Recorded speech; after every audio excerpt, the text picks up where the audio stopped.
relationships, but you're wrong. Listen, there's no magic bullet. I'm teaching life skills. When you're sick, you need medicine. It don't always taste good, but it'll get you better. You need this medicine. It ain't gonna always taste good, but this is what you need. Men and women, bottom line, we need to have the conversation. Your partner wants to give up control, but only if you know how to drive. This is about being the best you could ever be, whoever you are. I don't care if you're a man, a woman, LGBTQ, space alien. I'll save anybody. I don't care. I'll teach a hedgehog how to have a threesome. What do you mean by that? Look, you don't have to listen to me, but you're wrong. Listen, I know I'm great. And I know you're thinking, Dante, there's no way I could be like you. But you could be me, you know why? Because you know who I was? Before I was me, I was you. Man School 202. Better hear what I've got to say because you won't get it again. I'm not an alpha male. Yes. I'm not a beta male either. I'm just a better man. Well, put your happiness first, because if you don't, they won't. Yo. GYBB, get your balls back. WWDD, What Would Dante Do? The Sexual Revolution is being podcasted. And I am excited.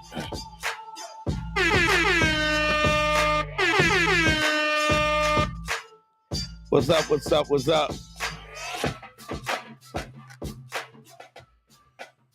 What's up, my people? In the building. It's good to be here. Good to be seen. Everybody's coming in. We went live Tuesday. We're going live today, and then we'll be live again on Sunday. So if y'all hear me good, somebody in the comments give me a thumbs up. Let me get a thumbs up if the audio is clear and crisp. Yes, my man. Shout out to Club 28 Owen. We are live. Lewis, the G, Meg G in the building. Thank you all for tuning in. Y'all in early.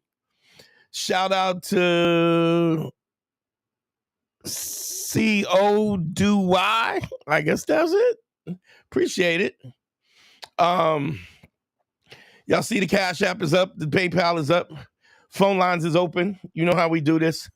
I was talking about this on Tuesday, and I think we need to get into it a little more because I never really finished up with it. We was talking about, I had a guy call me up, and he was like, yo, my girl cheated on me. And what I wanted to say to him was, I hate when people say my girl cheated on me. And I'll tell you why, because this is something that Kevin Samuels, God bless the dead, no name above his name, Kevin Samuels, used to say that men don't cheat. Shout out Owen, thank you. Abel, what up? Abe L. Xavier, what's going on? What's going on, baby? Yeah, I was talking about before, and I never got around to it on Tuesday, how somebody called me up and said that they were cheating. And Xavier said no name above his name. I can't wait till people start saying that about me. That's going to be nice. Creator Love, what up? Creator Lover, 28, what's going on? Everybody's still coming in, so I'm not talking too quickly, too fast. So, shout out to that. But I wanted to say, Kevin Samuels used to always say nobody, men don't cheat, they just access options. And this is where I disagree. Thanks, Abe. This is where I disagree because women, they do is exercise options. You cannot get anybody to do what you want. You can't make people do what you want them to do. They have to want to do it. And anytime you're in a situation where somebody's doing what they don't want to do, now I'm not talking about something that they might not do normally. You know how like when you get a Christmas gift and somebody gives you a Christmas gift that maybe you wouldn't normally. Xavier, thank you, brother. Xavier sending the $5. Thank you, Xavier. You the best. I want to get a bomb. I got to get a bomb noise for that when I get money. And a cha-ching cash register. That's going to be next week. I'm going to have a cash register. But thank you, Xavier. You're the best, man. Thank you. You always hook up, man. No matter what it is, you send me a few, and I appreciate that. But I'm saying he used to say that men don't cheat, they just access options. And I would say the same thing is true with women. It's interesting how you always find weak dudes will always deal with women, always blame women in a way to Xavier getting fans. That's dope. Thanks, Owen. They go in the chat shouting each other out. That's what I like, man. I love that. I love the facts. Robert, what's going on? I love the fact that y'all are becoming a family. I hope that y'all exchange information and y'all a support group to each other. Man, that would be great too. You know what? I do have a Discord for this. I'm gonna set up the Discord so that y'all can chat amongst each other, and then every once in a while I can pop in and say what's up. That would be cool. In the chat, anybody who knows about Discord or whatever, and how to handle Discord or how that works, let me know. Because I might need a little crash course on that. Spindle Hood. That's dope. But yeah, men don't cheat. They access options, and I would say the same thing is true for women. They access options. And what I think we really need to understand is that overall, you can't make somebody do what they don't want to do. They have to innately want to do it, or at least believe that you're important enough to do it for. It's like when you get a Christmas gift that you wouldn't normally get for yourself, but you go, "Oh wow, this is dope. I would really F with this," you know, because your mind frame is not the same as somebody else, but the fact that they see you in a different way, this would be a cool Christmas gift or a cool birthday gift that I think he could use and that he would be needing. Those are kind of the best gifts, the ones that you don't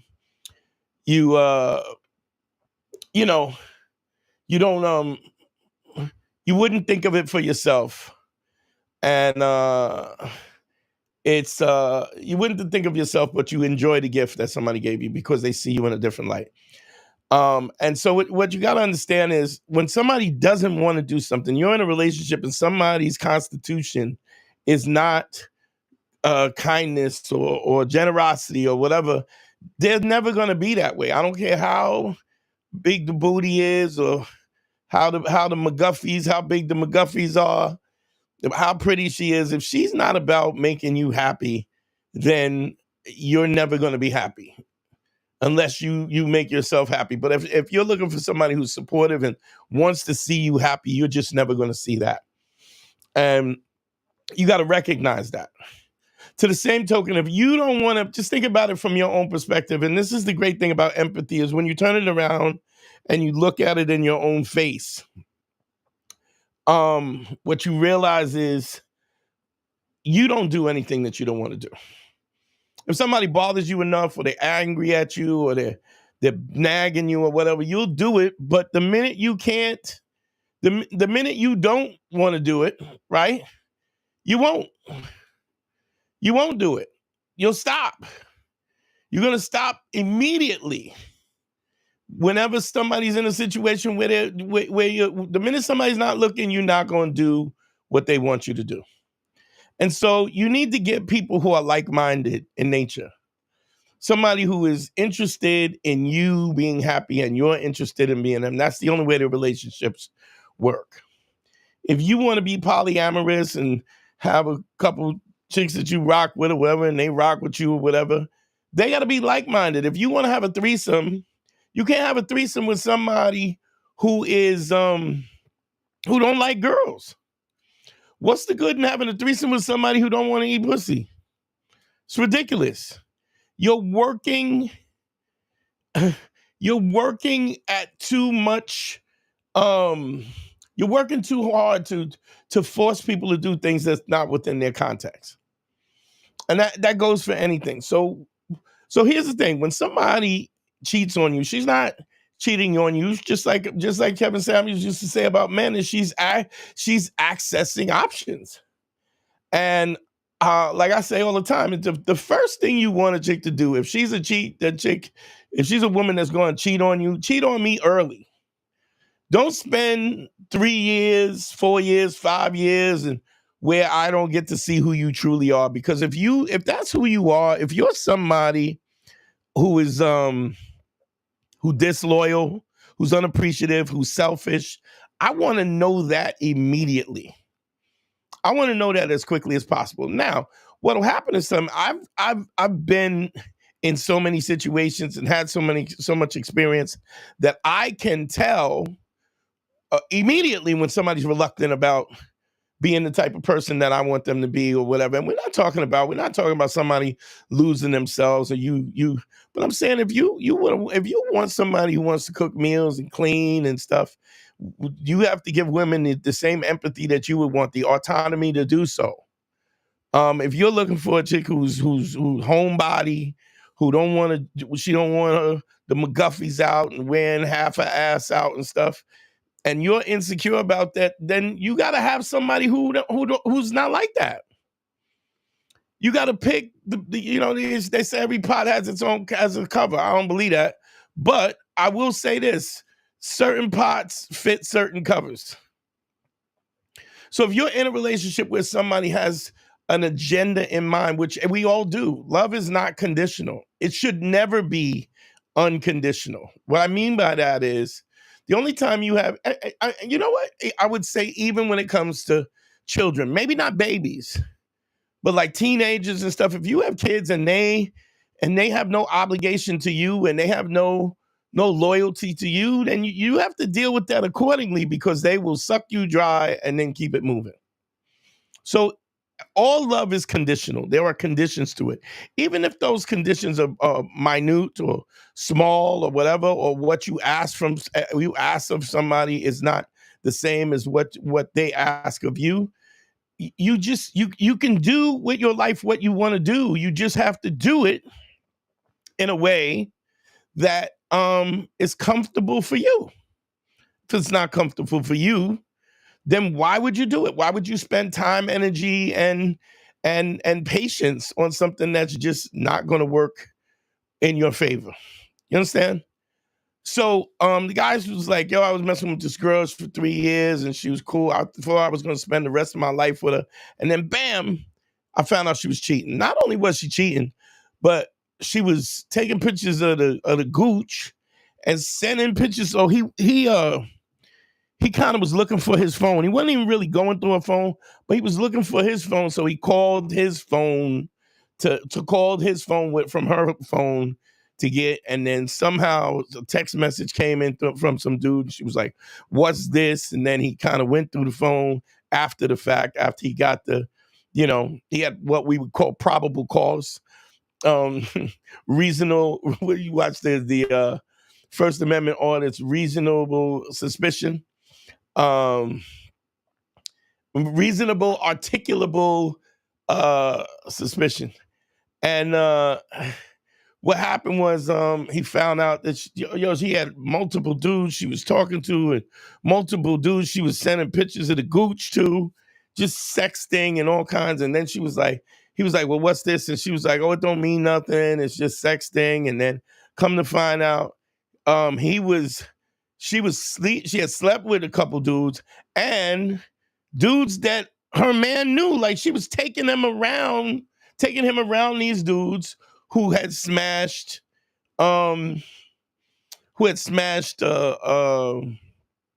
his girl. And they're going to double dates and all kinds. It's crazy. But I understand it, and as a man, your ego comes into play, and your ego is like, wow, yo, I can't believe you played me like that. Like, he was really upset. And I get it, because you feel embarrassed. But the bottom line was that now, is it the dude who lost the girl? And hold on, what is Robert saying? Let me put that up because he's asking a question. Let me see what Robert said. He says, now is this the dude that lost the girl and caused her to do that through his actions, or was she simply trash? She's just simply trash. But that's a good thing. Robert said, was this a guy who lost the girl because of the nonsense he did? No, we had a call like that on Tuesday where a guy did some dirt and then whatever. No, this was a good guy who got cheated on. He was like, yo, I thought I was going to spend the rest of my life with this chick, and then for her to do this to me was really, really painful. And I think he was more embarrassed than anything else, because he's hanging out with these dudes who was smashing his girl and stuff. And so, and I'm going to tell you a story that happened to me, right? That's really personal, but I'm gonna give it to y'all because I trust y'all. Plus the fact that I don't hide nothing. And because I don't hide nothing, it gives me the levity and the life to just kind of speak on things from a perspective of me making mistakes. And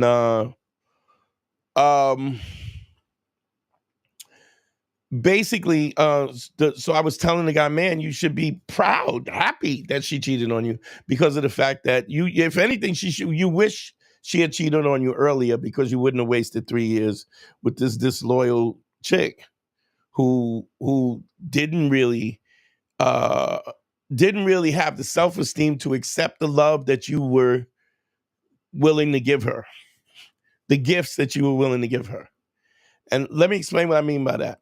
When you have people, and I've said this is the same thing I've said to guys who are what I call shoplifting the pussy.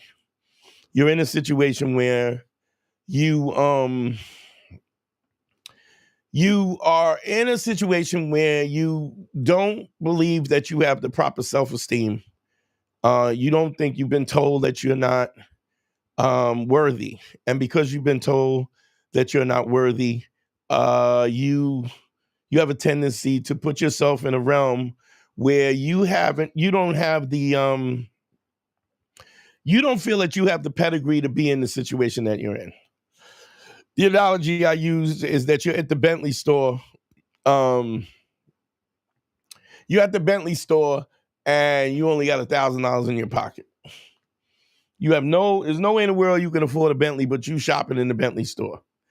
There's a certain level of, insecurity that you have in that store, because Bentleys cost $300,000-$400,000. You don't have that. You're not gonna have that. And if you did have it, you probably would send somebody to pick up the Bentley. You know what I mean? So there's that. Fast forward though. So when we're in this situation where we're receiving things that we don't think that we deserve, ultimately what we do is we sabotage our own shit, because we can't deal with the guilt. We can't deal with the pressure of the fact that over and over again, we are looking in the mirror knowing that we don't feel as though we're worthy, but we're getting more than we're worth, if that makes sense. And if we feel like we're getting more than we deserve, what'll happen moreover than not is we will sabotage it. This is like what I talk about, the friend that we all have that it screws his life up all the time, and you're trying to help him, and every time you help him, he finds a way to screw it up. It's because his intention is to screw up. His intention is to lose, and every time you help him or you boost him up, and it doesn't stick, or he doesn't stay on that path, is because he doesn't want to be on that path. He wants to lose. And your help and your sincere friendship and your uplifting of his life goes against what his real true agenda, which is to screw up. And we got to recognize that is what's going on. So it was interesting as I delved into this situation, found out that the girl was particularly overweight. Maybe she was fat when he met her. She lost weight. So this is somebody who had what I call fat girl mentality, who never really accepted she lost weight, got hot, and then got all this attention. But deep down in herself, because of, for whatever reason, how she perceived herself or how she valued herself, was she still thought that she was worthless. And so What happens is when you don't feel like you have any value, and then and people like you more than you like yourself, what will happen over and over again was you'll be in a situation where, because they like you more than you like yourself, you think something's wrong with them. You think that you going, well, I know I ain't shit. And if she can't see that I'm not shit, she must be worse than me. So what you do, you start to treat that person disrespectfully. You take them for granted. You don't appreciate the things that they do for you. And never fails. I mean, I've yet to see a situation with somebody who has low self-esteem. I've also seen it happen like this, where a guy will just keep telling a girl, I'm not good enough. I'm playing above the rim, and I don't really be to belong in this situation. And they'll do it until the girl leaves them. I've done counseling where that has happened. So, it's interesting because you can build somebody's self-esteem, but that takes a long time, because the damage that got them to that place in the first place, the trauma that they went through with parents, and the fact that most parents don't know how to raise kids, most parents who are adults who don't have themselves together, don't know how to access really don't know how to access happiness in their own life, don't have healthy relationships, and so a lot of times the relationships that they have in their own lives are suspect to mistakes. And so now you have kids and you raise them, and your children are watching the mistakes that you make. They're responding to the things that you're insecure about, the way you're reacting to certain things, and then you screw your kids up.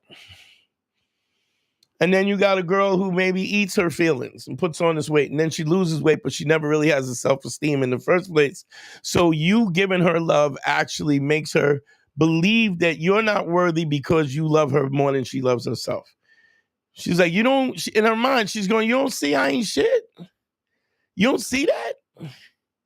You don't see that I'm not worthy? You keep telling me I'm great, that you love me, and I'm not even deserving of love, deserving of validation, So it's an interesting concept. Let me tell you a personal story that happened, right? My first wife, she was straight lesbian when I met her. I was like the only guy that she liked.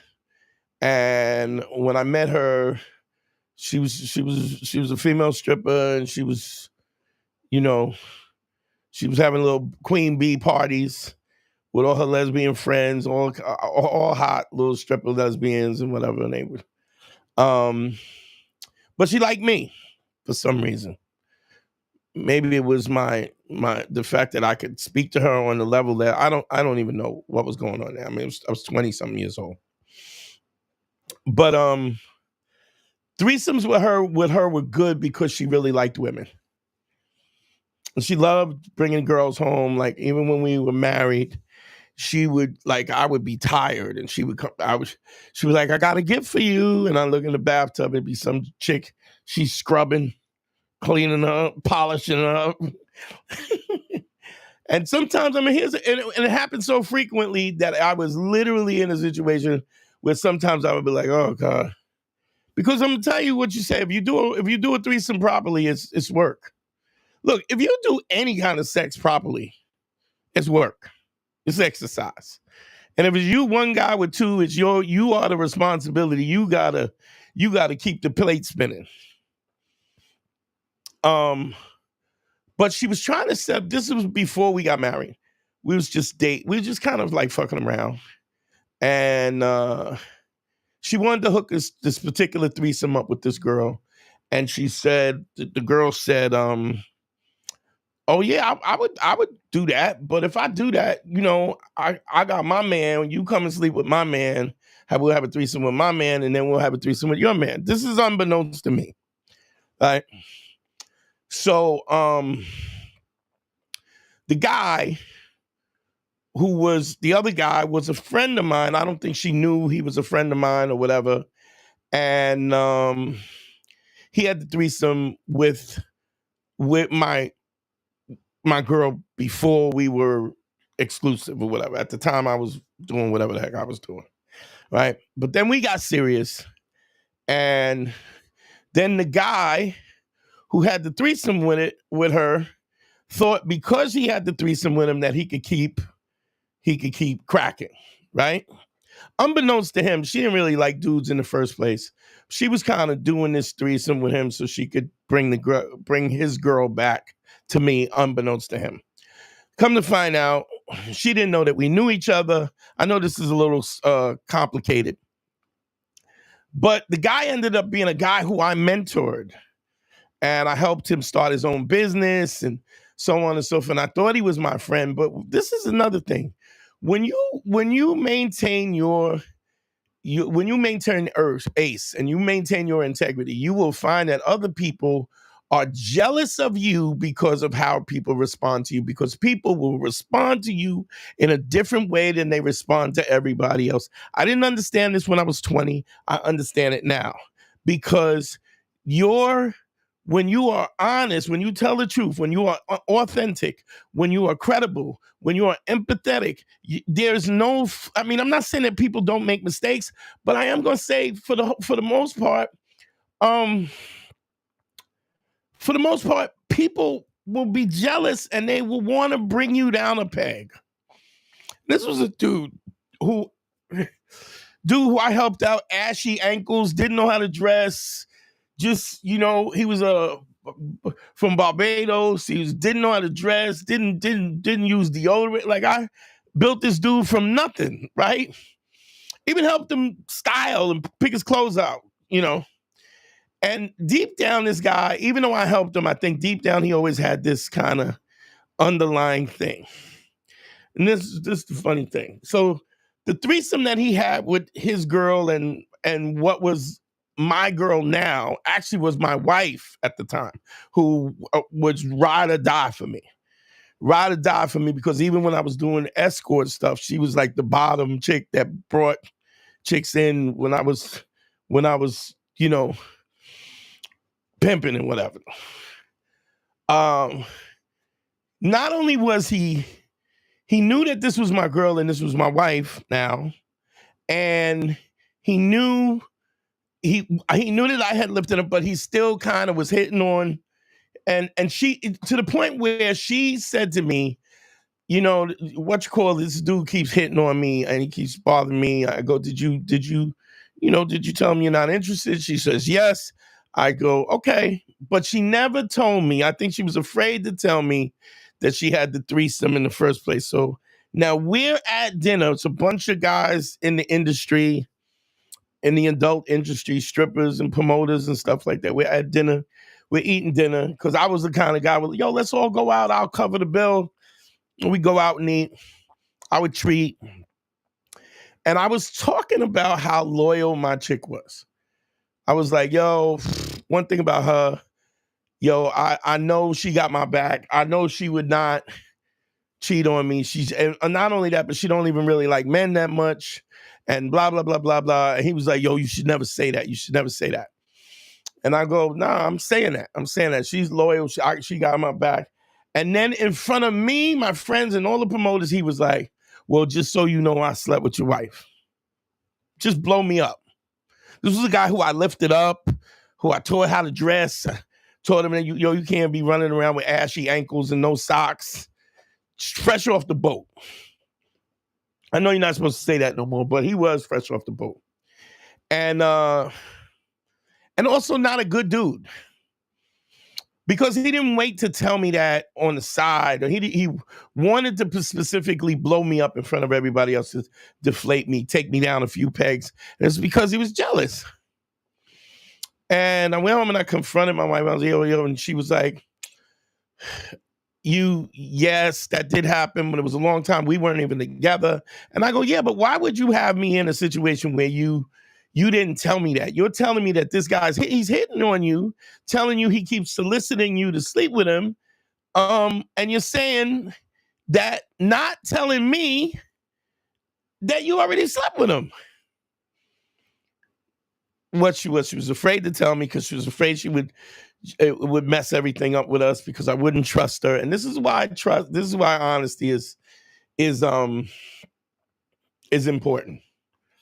But I have to say, my assessment of who she was contextually, who she was in terms of the constitution of who she was a loyal chick. Now, selfish and all these other things I found out, but she was absolutely loyal.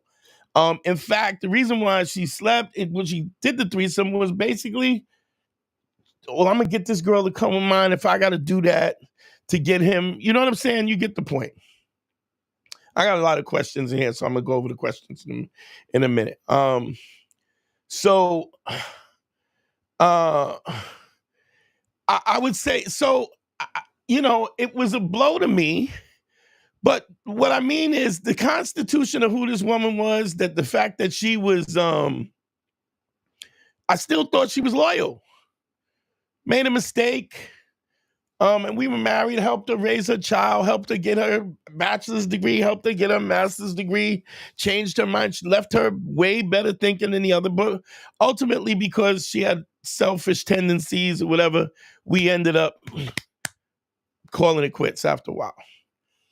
It was my stepdaughter. My stepdaughter is actually a commercial pilot. Now she became a commercial pilot, which is dope. Which also, like her mother, she doesn't keep in contact, doesn't appreciate. But that's a whole nother thing. Just so you know, if you think before I was me, I was you. But I didn't really think I got played. What I realized was that when your light shines bright, other people will want to cut your legs out from under you. Even people that you help because they don't feel as though that they can ever have the respect of people the way you have the respect of people. So it's let me cut their legs out from under. Let me hit them with a cheap blow, kick him in the nuts, whatever. And that's what he did. So I ended the friendship with the dude. The dude ended up, the business that I helped him put together was successful for a short period afterwards. He ended up, the business went to shit, made some money at the time. I stopped dealing with him. Eventually the business went to crap. He wasn't authentic. He wasn't honest. He wasn't, he had no credibility and he had no empathy. If he did, he wouldn't have done the things. And the businesses went to crap, and he ended up getting deported for fraud, and he had to run back to Barbados because he had a court case with fraud, and they ended up deporting him back to Barbados because of the court case. Long story short was this.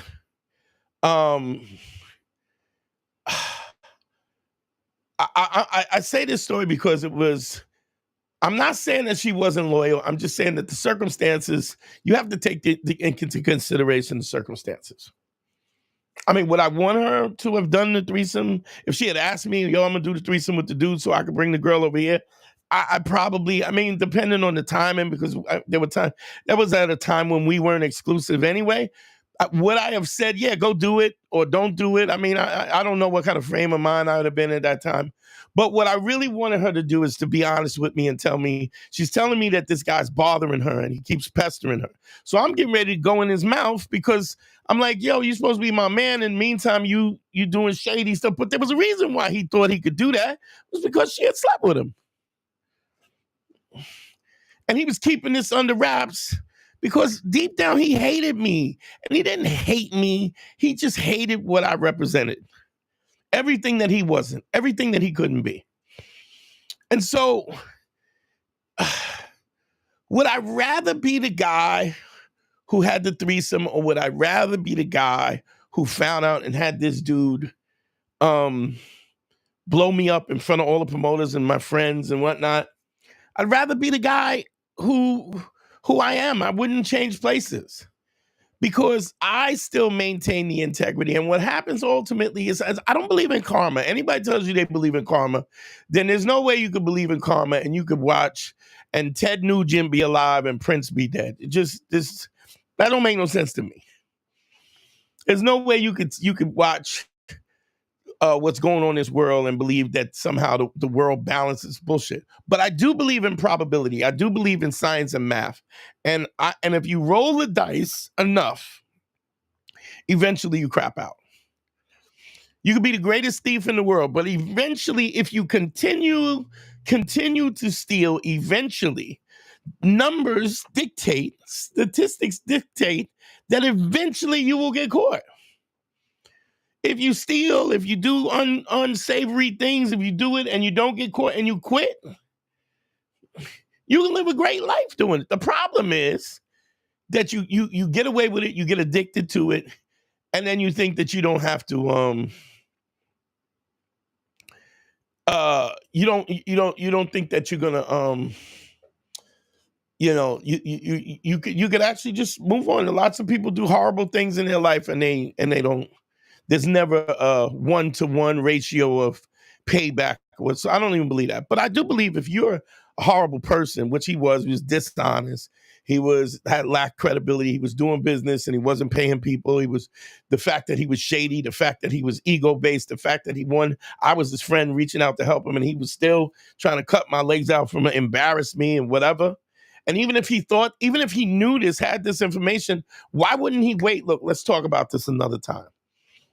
He specifically wanted to blow me up and take me down a peg.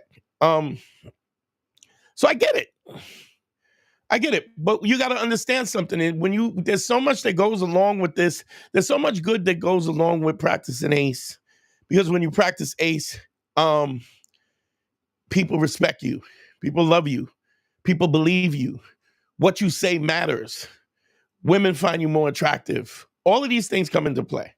But on the other hand, it's people who lie and who deal in deceit and lack of credibility. A lot of times they'll leave you alone because they know that your honesty, I used to say this all the time, my honesty sharpens your truth.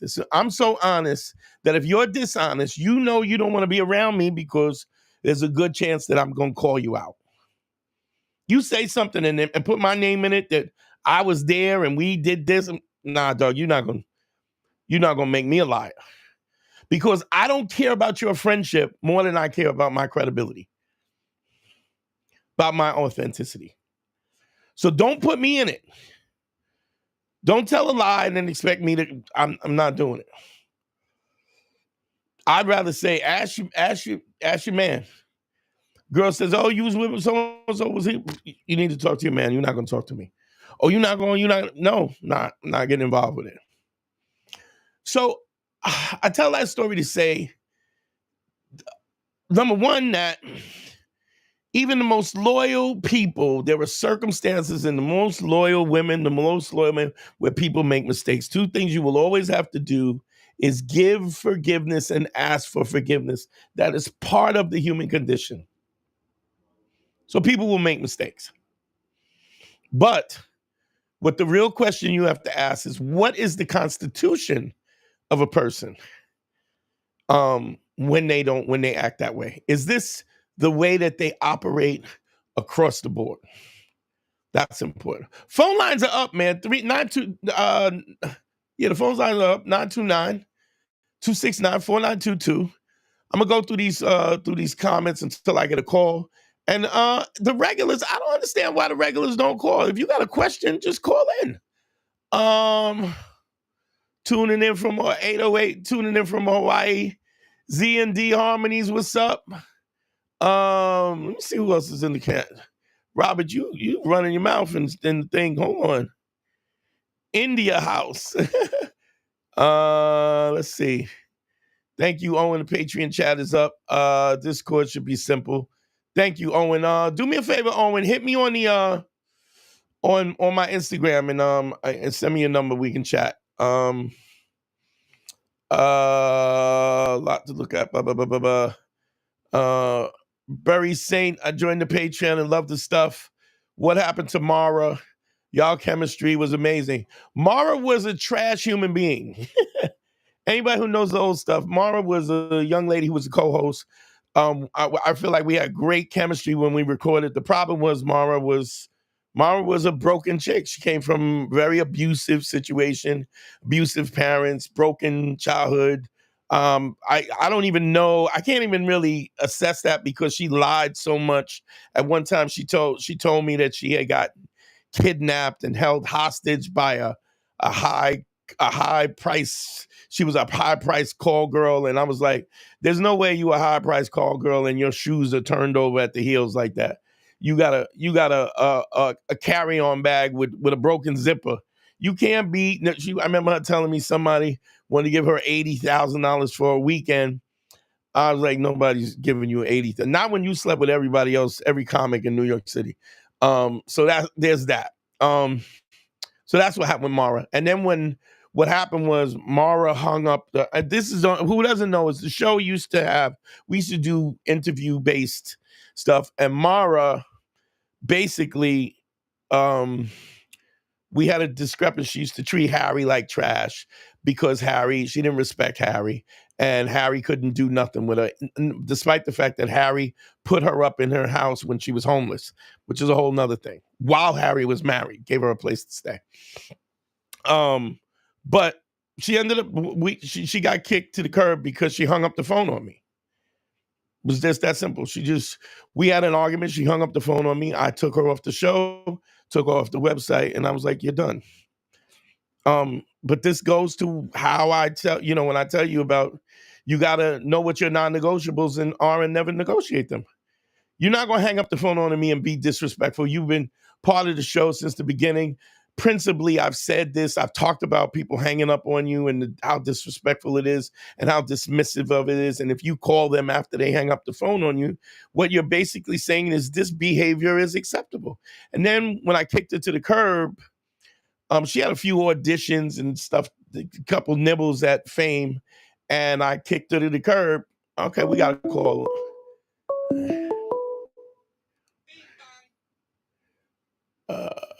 Let's see. Bang. Andy. To accept. What's your name? Where you calling from, fam? Andy from Syracuse, New York. What's going on, Andy? How are you, brother? Pretty well. How about yourself? What can I help you with? I got this girl stuck in my head, and I've been trying my best to forget about her. Okay, let me ask you something. Are you on a speakerphone or something? No, I got my headphones in. Is it too much? Yeah, I got a lot of feedback. Can you talk on the phone directly? Yeah. Yeah. Good. You got this girl stuck in your head? How's this? A little better. All right. Good. So you got this girl stuck in your head. Give me a little more. Yeah. So she kind of is like Wow, it sounds bad. What's your name, bro? What's your name? Andy. Andy, are you talking into the phone? First, you got to turn the radio off. You got to turn the internet off because I can hear myself talking. You got to just talk to me, okay? Okay. And put the phone to your mouth and talk to me.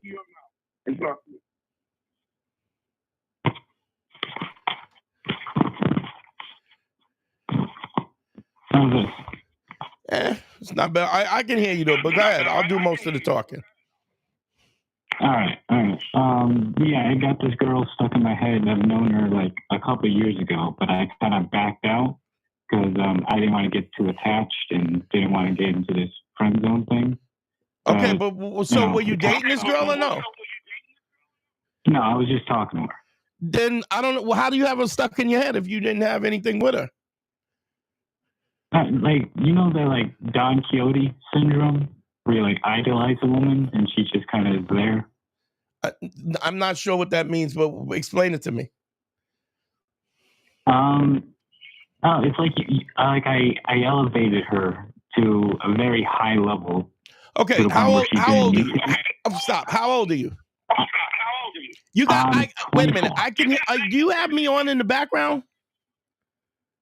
No, you got my whole attention right now. Okay, because I hear a repeat of me. I hear my voice repeating. Oh, that's it. Must be the phone that I'm using. All right. Okay. So here's my thing. How old are you?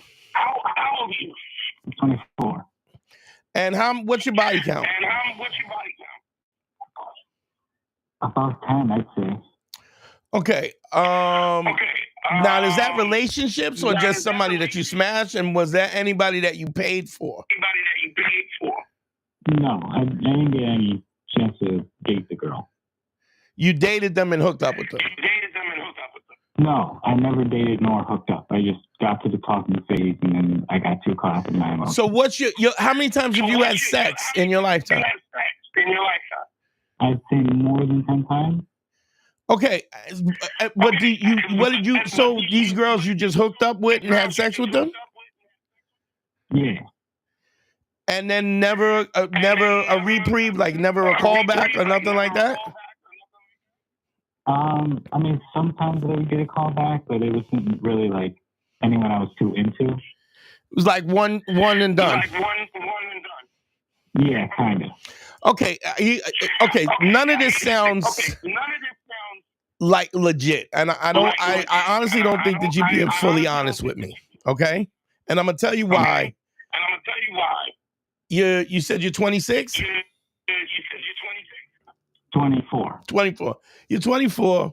You've had you've had sex 10 times, right? None of which you had a relationship. You have a situation where you have some girl that you never had a relationship with, that you're holding her at a high level of regard. You put her on a pedestal and you can't get her out of your head. Is that the scenario? Kind of. I've had a couple relationships. For how long? None that went over a year. All right, look, because the sound on your phone, you can hang up and call me back, but I'm gonna take that information and then if you want to call me back, maybe the connection will be better. But I'll address it as you get off the phone, okay? All right. Because the connection is really bad.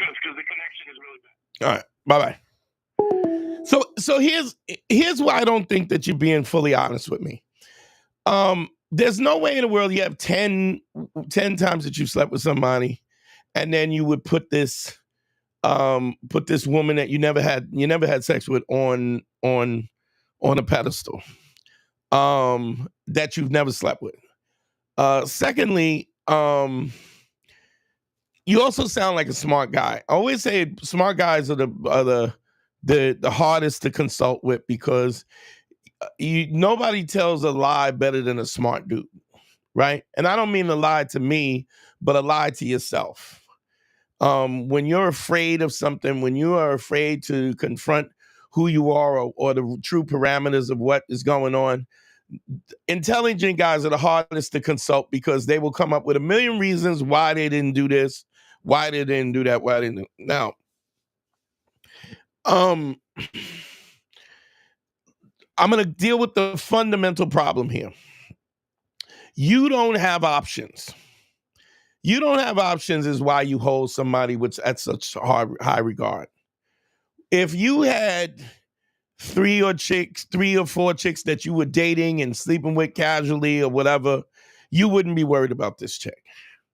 You just don't. That's just it's like the more hungry you are, the more it's just supply and demand. Is the scarcity of products makes products more valuable. And because you don't have access to women in that way, because you don't know how to deal with these social dynamics of relationship and approaching women and stuff, and you're really not comfortable with it, every girl matters. Every girl that's attractive. And when a girl is really attractive and you're attracted to her in a real way, physically, then you're willing to give everything up because she's attractive. So the prettier the girl, the more they get away with, the more we're willing to put up with, until you start to practice ace. The problem with this is that I would say this: the best way to get over a girl is to get underneath another one. I used to say getting over your girl is 5 pussies away. And the the way that you get that is by the more, what happens is, understand that this is something that's a phenomenon that happens with human beings. We're habitual. Especially men, we get comfortable with a woman. We get comfortable with the smell, the tone of their voice, the way they move, the way their body feels. And then we attach ourselves to them. So anybody who's in a relationship for any period of time, you miss the person that you're with because you're accustomed to it, because you're used to it. It's not that she's so extraordinary. It's the fact that we're comfortable and this is what we're used to. And new things tend to feel awkward because newness, just by the nature of the word newness, there's an awkwardness there. So you have to be aware of the state that you're in, and because you're in this constant state of starvation, because you don't really have the confidence that allows you to move from one rich situation to another, then you're getting hung up on this one chick who you don't even know. This is not a girl you slept with. I mean, I hate to be vulgar about this. What happens if she had let you sleep with her and she slides them panties off and it smells like the fish market? What happens if she's got nothing but Spanx on, takes the clothes off, and then she looks horrible afterwards? That you find her repulsive. See, the thing is that what you're attached to is an idea of what you think this woman is, not who she really is. And the bottom line is, this goes back to the same principles all the time. You have to practice ACE. You have to be honest. You have to be credible. You have to be empathetic. You have to lay the 5 bricks. You have to create the options so that you're able to relax enough to see what you actually want. And until you do that, you're always going to idolize somebody who you don't even know. You haven't had sex with this woman. What if the sex is trash? What if you find out later that she has herpes? Who knows? What if you find out later she's trans? I don't know. And you're not into that. I'm not saying there's a problem with that, but what if you're not into that? And she got a dick. What I'm saying to you is you are, I've said it like this, and maybe it's not as clear in this situation. You got to buy a house based on what it's worth right now, not what it was appraised for 10 years ago, not what it's going to be appraised for 10 years from now. You got to pay the price that's right now. And you don't even have a real true assessment of who this woman is. You've been friends with her. She likes you. She probably didn't like you as much as she wanted, kind of dangled the carrot in front of you. And so now you're in a situation where, because of that, you have idolized her in a way, put her on a pedestal that she does not even deserve. You don't even know if this person is a horrible person. You don't know if she's a identity theft. So she get in your house, get your social security number, and then there's so much about this, and I don't want to put a bad spin on this, because this is stuff that could happen to any girl, and I don't want guys running around worrying about being paranoid. But I'm saying, to the same token that we could be paranoid about how horrible this person is, you have decided in your head that this woman is the greatest woman in the world and nobody else can take her place, when you haven't slept with her, you haven't had a relationship with her, you don't really know who she is. And this is the absurdness, is because you are shoplifting the pussy, and you haven't even got the opportunity to shoplift the pussy. She didn't even let you sniff it. And you caught up. And the fact that you aware, which is great that you're aware that you could end up in the friend zone, but the reality is, even if you could end up in the friend zone, why would you? If you got enough brains to understand where that's going, then you should understand that this person is not for me. And because you don't have any options, this is why you idolize this woman. You got to work on you. You don't think that you think you're playing above your head with this woman. And because of that, that's why you think you lost something by not being with her. And that goes to the fact that you don't understand what you're worth. Understand something, fellas. when you have a girlfriend, a wife, you're taking care of your wife. That's what your job is to do. You're going to do things you don't want to do. You're going to listen to things you don't want to listen to. You're going to go places you don't want to go. You're going to spend money that you don't want to spend, because that's what we do. That's how we're built as men. So if you're going to do that, you better make sure that you get what you want out of the relationship. And if you can't get that out of the relationship, don't be in the relationship. It's ridiculous. So that's what I would say to it. I would say, Andy, book a session, because we got to go way deeper than that. But it comes from a lack of self-esteem, and we need to build your self-esteem. And we need to get underneath and get all the infection out where you feel insecure and don't feel that you have any value. Hit me up. Book a session at, I'll put it up. DanteNero.com, click on consult. Y'all know how to get me. You know, I mean, endless guys have come on here and given testimony about this. And so book a session, Andy. We'll fix it. This is an easy fix.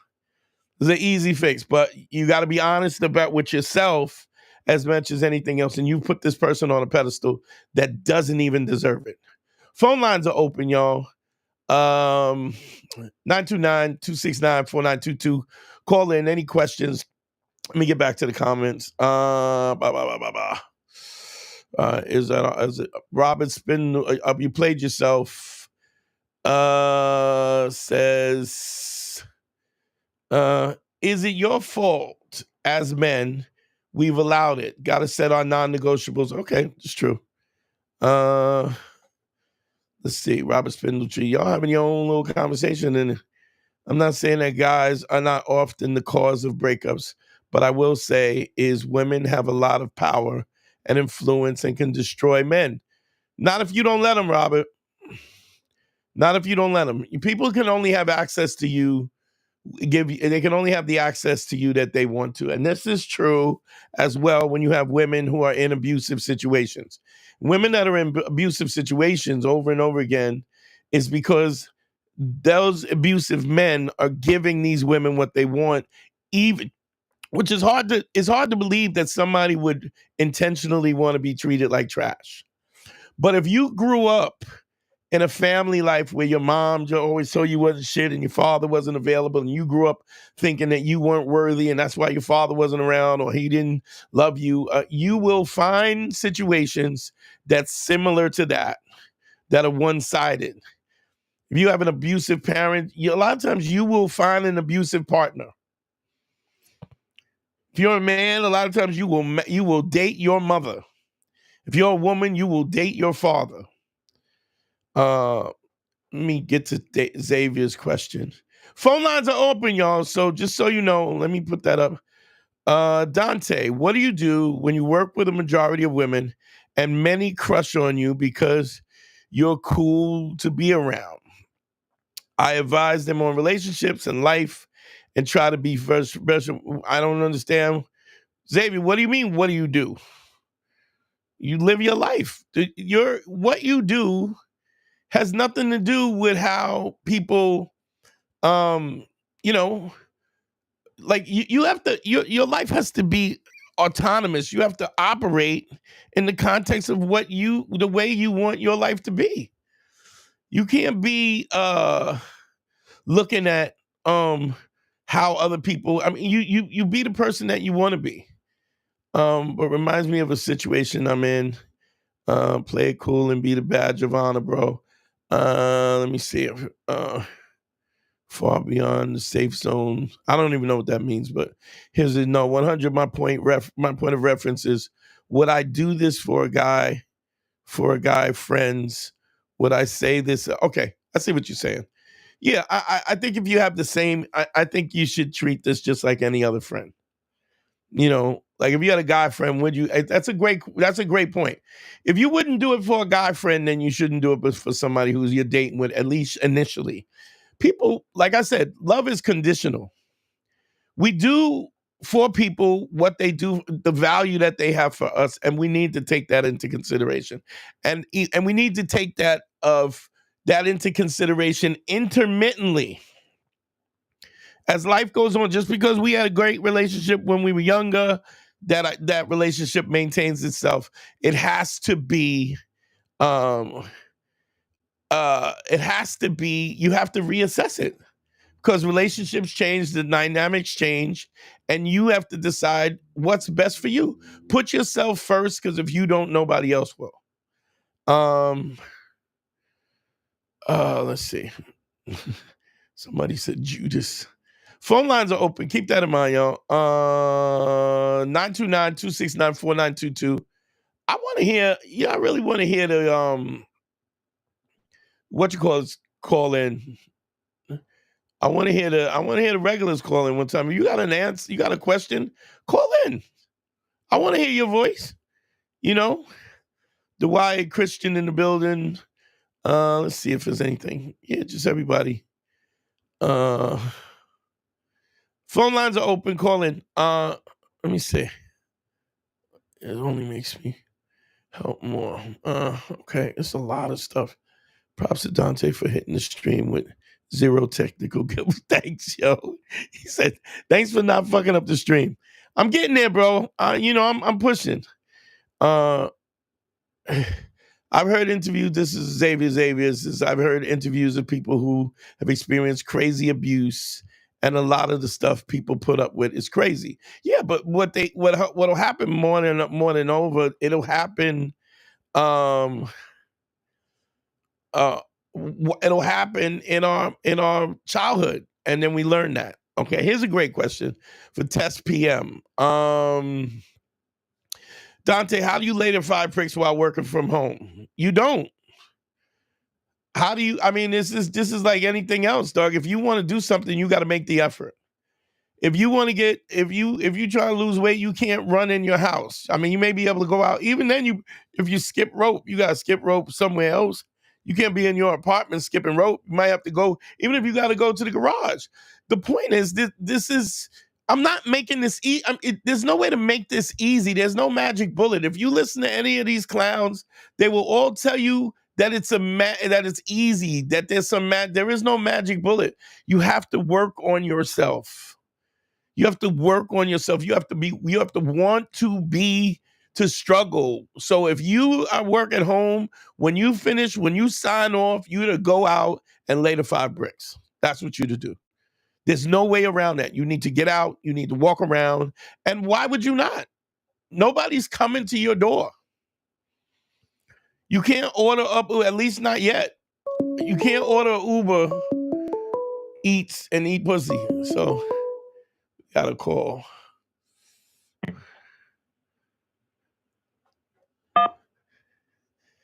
What's your name? Where you calling from? Hey, my name's James. I called in. You told the regulars to call in, so I figured I'd give you a shout. What's going on, James? How you doing? Oh, not doing too bad. Yeah, I just wanted to call, follow up on that last call, the last guy that called in.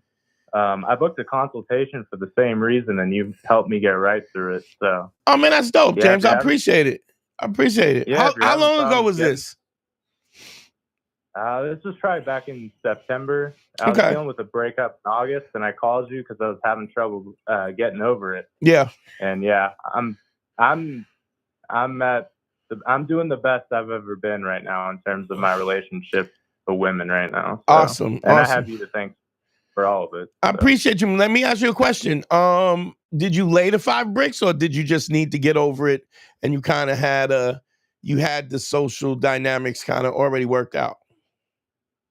Both. I hit up some old. You told me 5 bodies, so I went and cashed a few of those in, some of the old ones, and then I met some new people along the way too. And yeah, living my best life right now. I'm happy to hear that. What's crazy about that is, you see what I'm saying? The difference is when you have options, there's just no reason to put up with the nonsense. When you got this one girl that you're opining on, that you deep down, whether the woman is into you or not.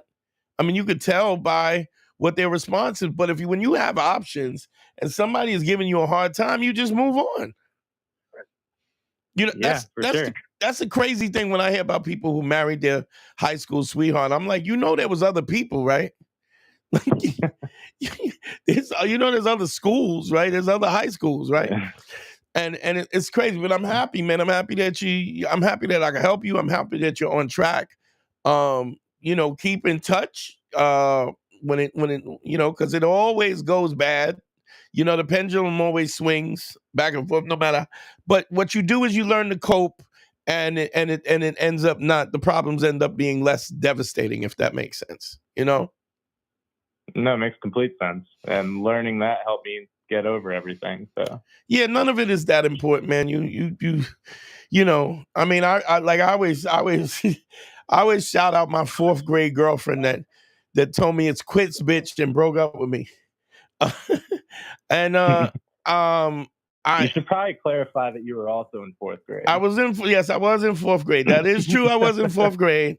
But what I'm saying is we all go through it. You know what I mean? I just things I wouldn't put up with now that I put up with then, and you live and learn, and you realize that none or all of which is as important as we think it is. Thank you for calling in, James. I appreciate you, bro. Yep. All right, cool.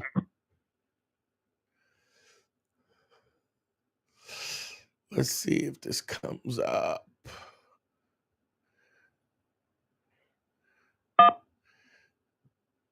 Yo, what's your name? Where you calling from? Talk to me, Dante. This is James from North Carolina. How you doing, man? What's up, James? How you doing, bro? Good. It's been a minute. I had to call in because dude in the comments asking about how you laid 5 bricks from home. That was hilarious. Yeah, it happens. That was entirely hilarious. He's asking. Here's what I'm saying. Don't be mean to dudes who don't get it just because you get it. Do you know what I'm saying? Yeah, that's fair. Yeah. No, that's fair. I mean, how many dudes are not going to even ask that?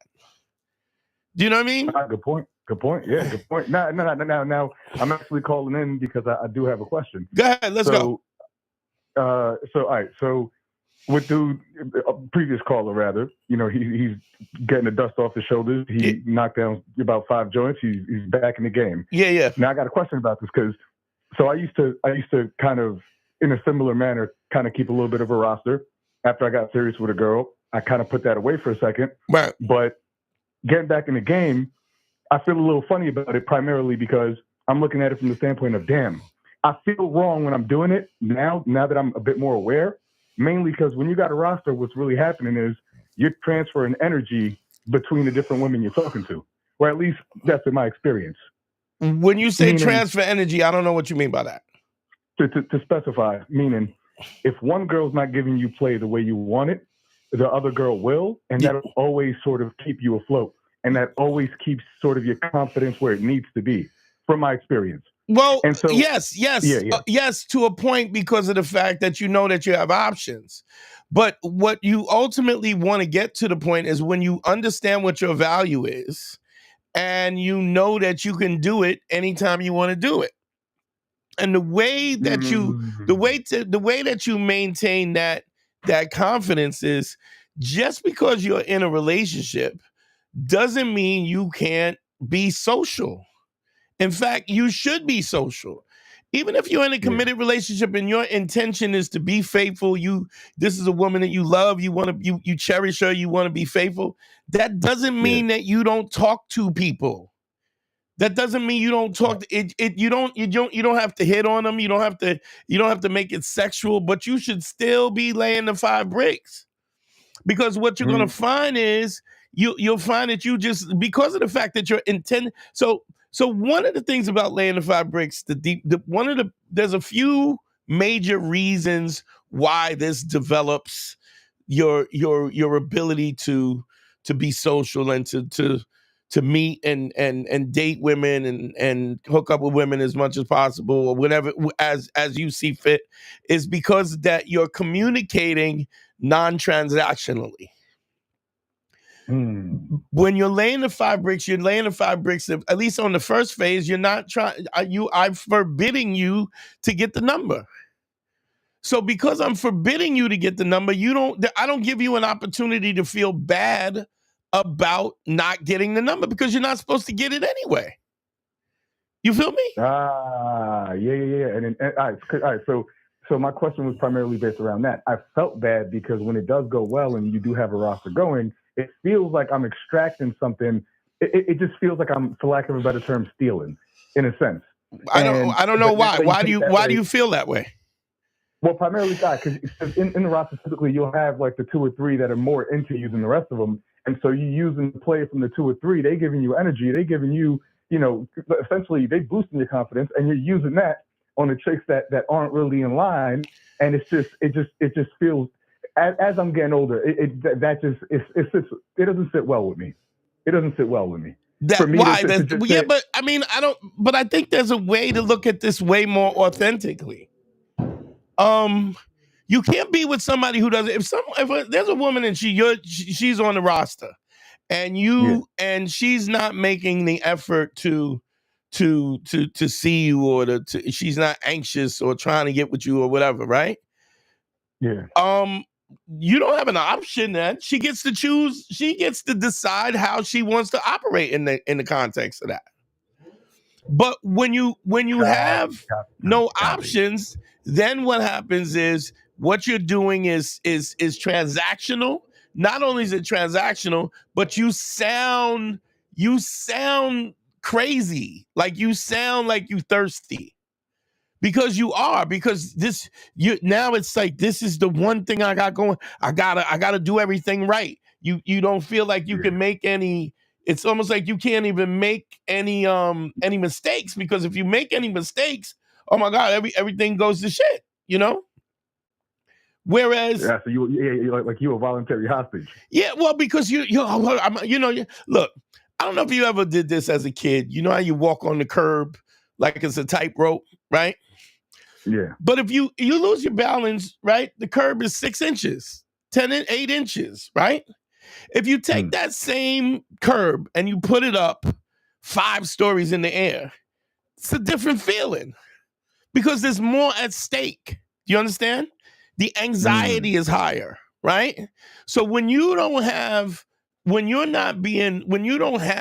on the roster and it's just this one chick who you're dealing with and she's giving you the business, or you feel like you spending too much chasing after her and she's not really responding, and then you don't want to say, listen, if you don't want to,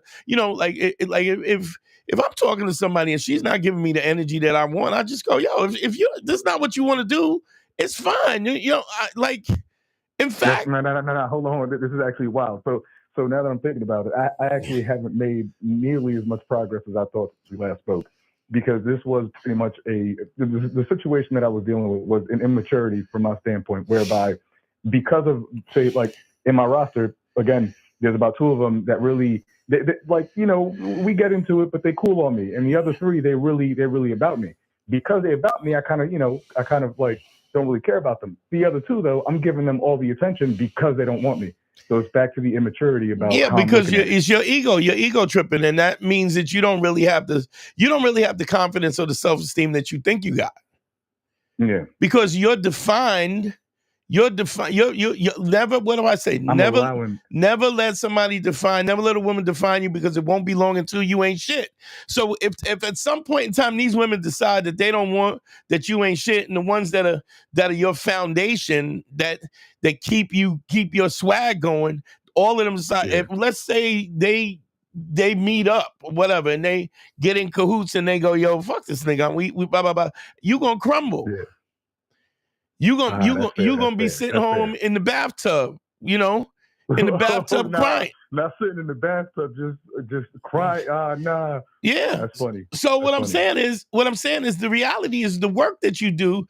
There's the work that you do is what, like, your value is what you do, not what you have. It's not who you are. It is what you do on a day-to-day basis. And so when somebody goes, yo, I'm not, it's funny because I just did a consultation before we went on live. Good brother, shout out to my man Ben, had a wife who just had him on an agenda. Like, she's a doctor, and she's like, I gotta be married by the time I'm 32. I gotta this, I gotta that, we gotta have kids. He made him pick up, move from the States, move to another country where they didn't speak the language. He didn't speak the language. That's out of control. And then still not happy. Well, we got to have our first child by the time I'm 31. She could have replaced him with anybody. She just wanted this. That's really the point. The point is, he was a scavenger hunt, and he was just one of the items on the scavenger hunt. And why is that the case? Is because she came from an immigrant family. There's pressure on her to achieve this thing, what they perceive as happiness. Right? Yeah, she's just checking boxes. So she needs to get the degree. She needs this, the car, need to move, we get a house, and no matter what this guy was doing, it really wasn't about him, like you said. It was just, he was a placeholder that filled that husband place. And then the minute he stopped doing what she wanted to do, when he was like, hey, wait a minute, I can't do all of it, we can't do everything, then he became a problem. Because you are heeding my progress. You are standing in the way, obstructing my progress, and that's all that mattered anyway. It didn't matter the marriage, the relationship, the love, the happiness. It was I'm trying to get to the finish line. And the first time I consulted with him, I explained that to him. Here's the funky shit though. So he got a little cutie. He got another one and another cutie, and another cutie he was talking to in the country that was. He moved back home. He got a new job, and best time of his life. And what does he do? His ex-wife serves him papers.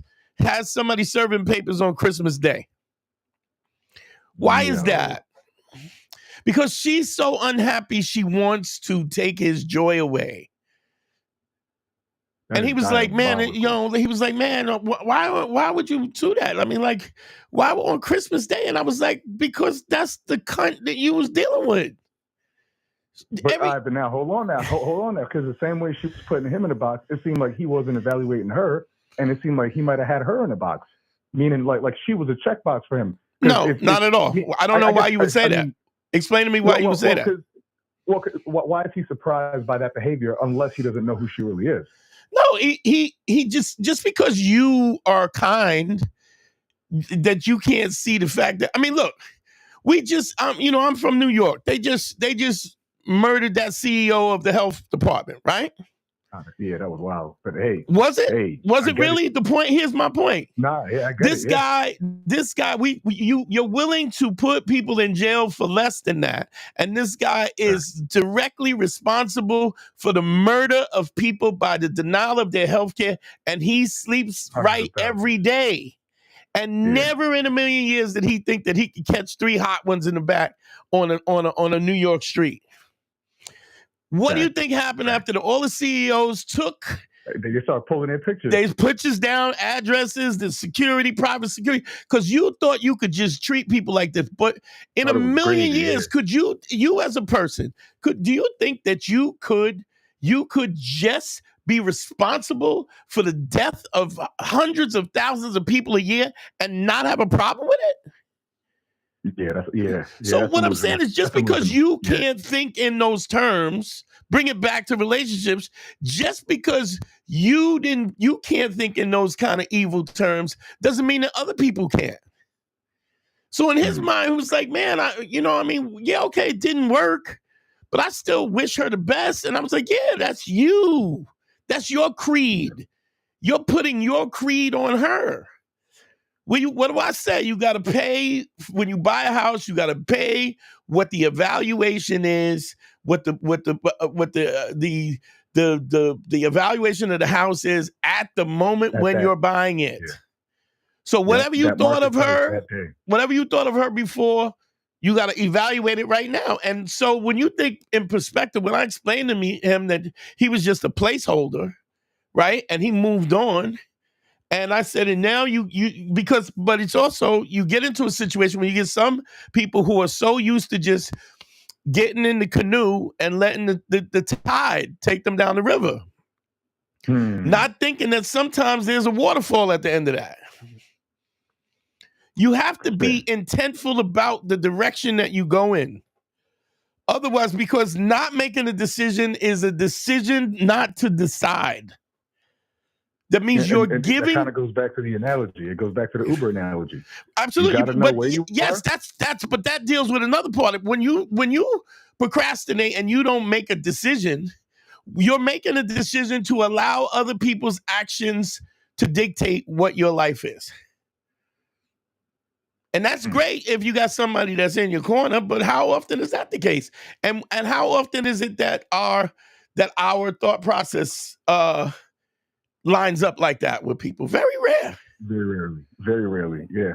And so to hold him responsible about like he was it's just because you don't have the ability to think evilly in that way doesn't mean. Yeah. I mean you have to learn that. I mean, that's sinister, though. That's sinister.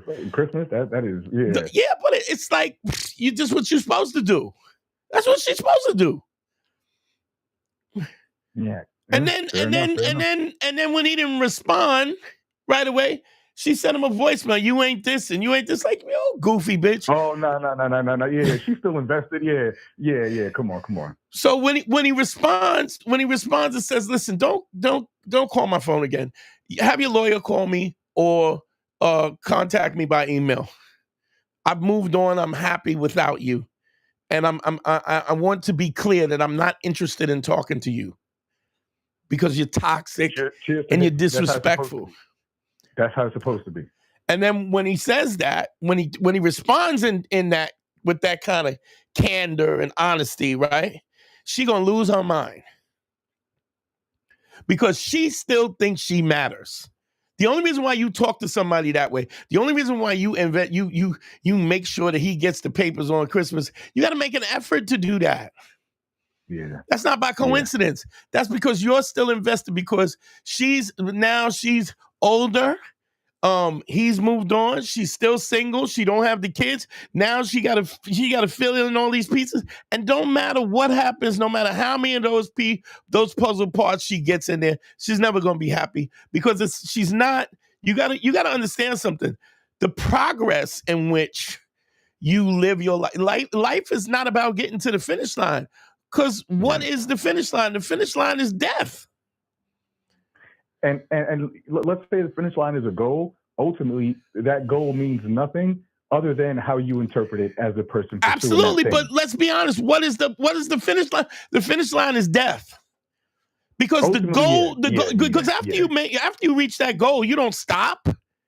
You don't stop and go, I'm going to enjoy it. Especially if you're type A personality where at what everybody else needs. You just set another goal. Everything is just go. But now funny. So someone like, let's say in her position, who's a doctor who put all that work in to get to where she's supposed to be, she's reacting and she's comporting herself like an individual who has not taken time to sit with herself. Meaning, I don't know if she's, now this is a whole other speculative sort of commentary on my part, but clearly she hasn't sat with herself. But otherwise, listen, stop.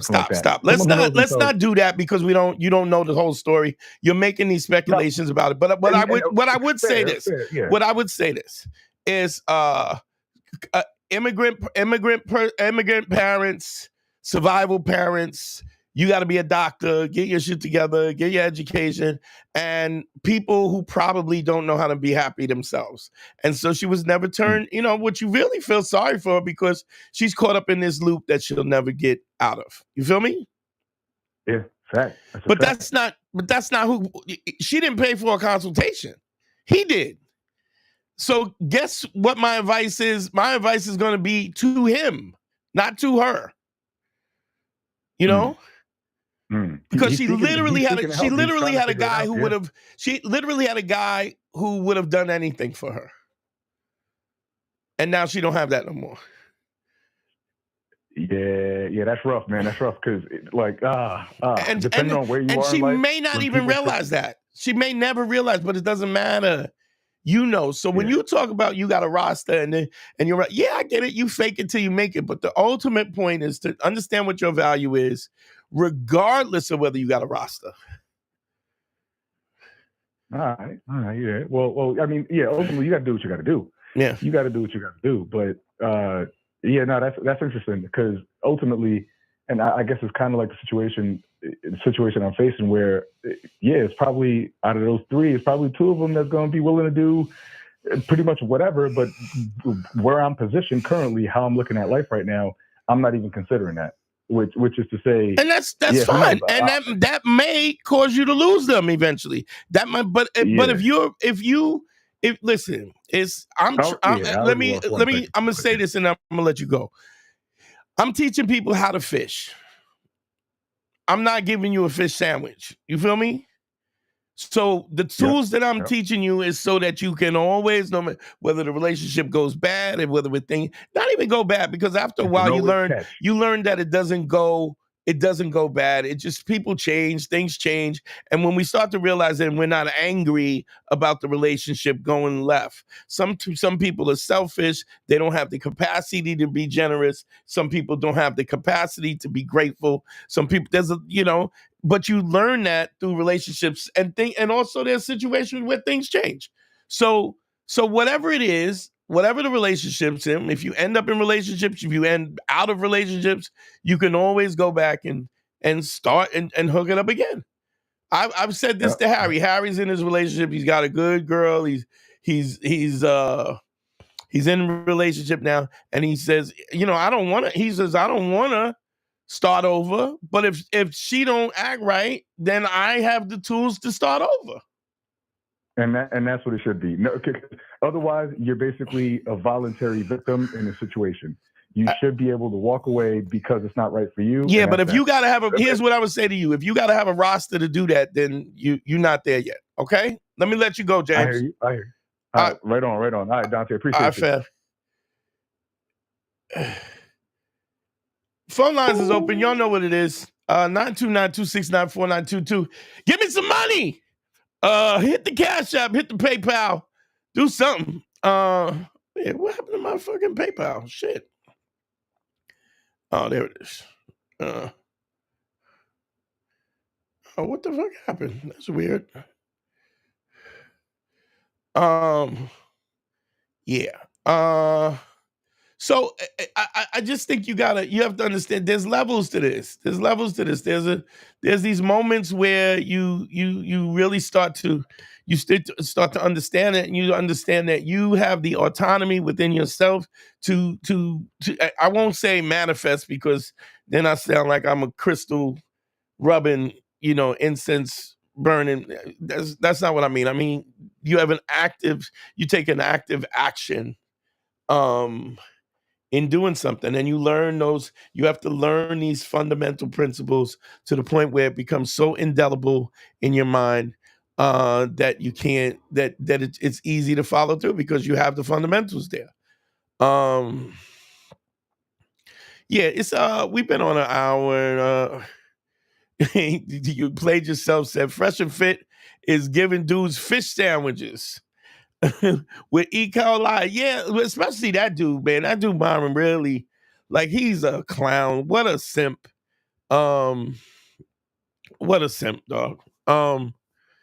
It's just so evident. And because you see these dudes getting played, and they continue to get played. They just keep getting played on the outside, and they're even paying money to hide the fact. And there's nothing wrong with making mistakes, man. I still make mistakes. I don't make the silly ones, the silly mistakes that that I would have made before, but I still make mistakes. I mean, and the principles that you use in this, these are the same principles I use when I'm raising my son.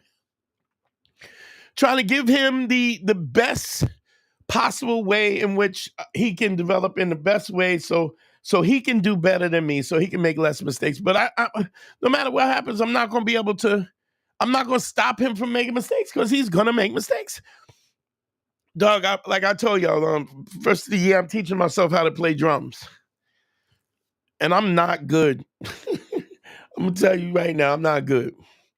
But man, I will sit in my bed with a drum pad and do paradiddles and doubles and singles with the drum pad. Just practice it, because it's all about the repetition in which you can access these things without thought. without emotion. There's some goofs took your old show and bastardized it. Yeah, you're right. Cold Boy 757. They those dudes, all, including Kevin Samuels, talked about the Black Phillip show and the stuff that we were talking about, quoted that stuff that we were doing in 2006. But I can't be mad. I can't be in that space because I didn't do what I was supposed to do in terms of the internet and stuff like that. I didn't do what I was supposed to do. Those guys did. During the pandemic, I should have been live every day. If I was live every day, so the following would be huge. I didn't do that. And now it's like I'm buying Disney stocks now. So the following is growing. The lives get liver and there's more people every time, but it's slow. It's a slow grind. And I tell you, one of the worst things in the world is, the predominant, I do get some women, but the predominant clientele that I get is guys for consultations and stuff, are guys. And here's what guys don't do. Y'all don't ask for help, man. Guys don't ask for help until they are in the desert with no water and 2 flat tires. That's when they call for help. When it's a disaster. I get a call when the marriage is shit, when somebody, when Amber Heard is shitting on Johnny Depp's pillow. That's when I get the call. So, it is what it is. But you grow and you move forward with credibility and authenticity and so on. I got time for one more call. I'm gonna give y'all a few minutes. Anybody who's on the regulars or anyone wants to call in, there you go. This is gonna be the last call for the night, y'all.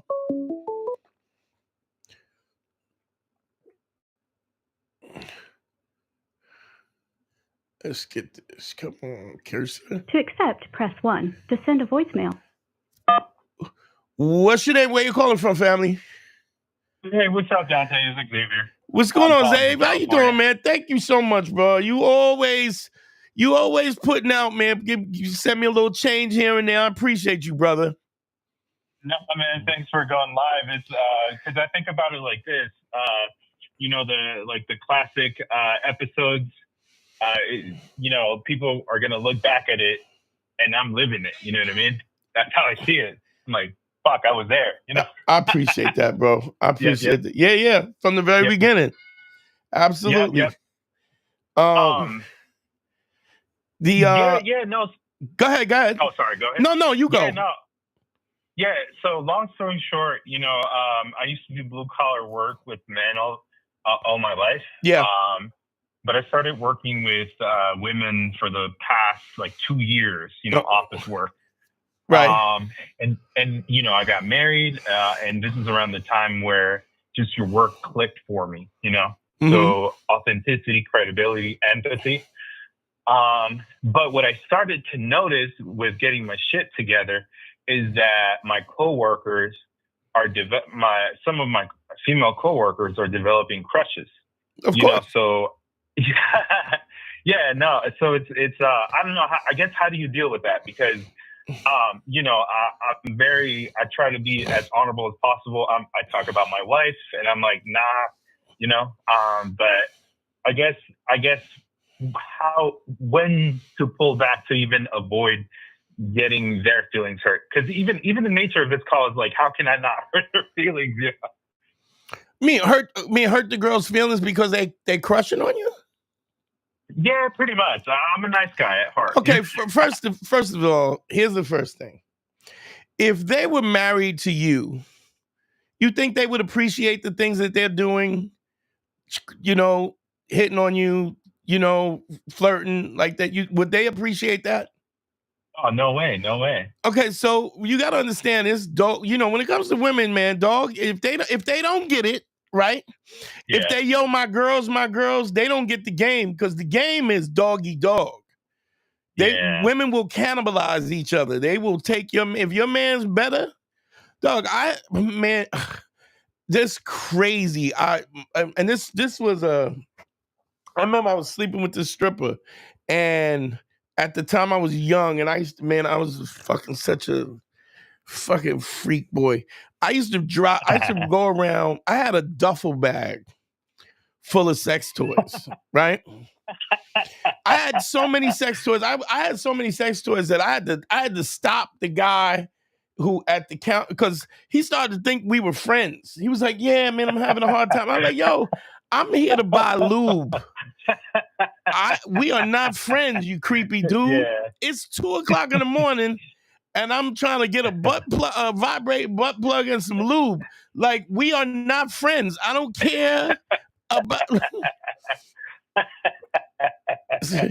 So Yeah. he was like, "Man, I'm having problems with my kid." Nigga, get away from me. Get away from me. Yeah. Point me to the batteries and shut your mouth. What are you doing? So You said, just sell me the fucking lube and shut up. Yeah, what you doing? But he always did take the tax off, and I was smashing this chick, and the girl that I was chicking with was talking to her best friend. He was like, "Yo, this motherfucker's free. This motherfucker comes through with a duffel bag, blah blah blah blah." So her friend, we weren't exclusive, and her friend was like, "Yo, what's up? Why are you coming by?" Blah blah blah, and I smashed it, knocked it out the box, whatever, right? And she was like, "Yeah, but I wanted the duffel bag." And I was like, "Who told you about the duffel?" I had no idea. Like, so this was her best friend. And she was like, "Oh, you getting it like that?" I'm like, I'm trying to, I don't care about this friendship. I'll find new friends. Yeah. So my point is, if somebody knows you're married and they're going on it like that, it's like, yo, what? This is a funny thing because I have friends of mine. Like, I don't know if y'all know, I'm really tight with Godfrey. Godfrey is one of my best friends, and and Godfrey will talk to a chick, and then the girl will be like, "What are we doing? What are we?" And it's, what is this? Where's this going? Yeah, and the thing about it is that. And he calls me up, he'll call me up and ask me stuff, and I'll say, "Yo, Godfrey, if you don't want these chicks to fall in love with you, stop being so dope. Like, you're intelligent, you're in shape, you're good looking, you make money, you're funny, you're charming, you're all of these things, right? When other dudes are eating French fries, dog, you eating brown rice. You know what I'm saying? Like, if you and I'm not saying that to say he should be less dope. What I'm saying is recognize that if you are following these principles, and if anything, you got I'm quite sure you sound like your marriage is happy and y'all got good communication and all of that, right? But understand something. When you practice ACE, women will find, I said this in the thing that women find most attractive about a man is that he's honest, that he's credible, and that he's still kind or empathetic. Yeah.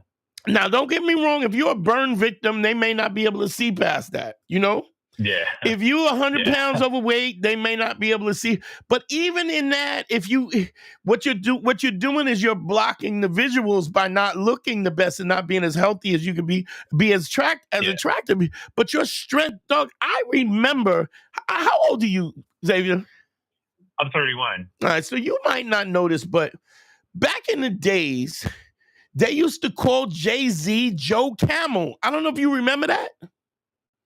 No, I don't think so. Do you know who Joe Camel is? No. Joe Camel was if anybody that's on the live in the comments, right? Check out Google Joe Camel. Was a camel that used to sell Camel cigarettes. It was a cartoon that they used to use to sell Camel cigarettes, like a camel with sunglasses on, and he would smoke cigarettes, right?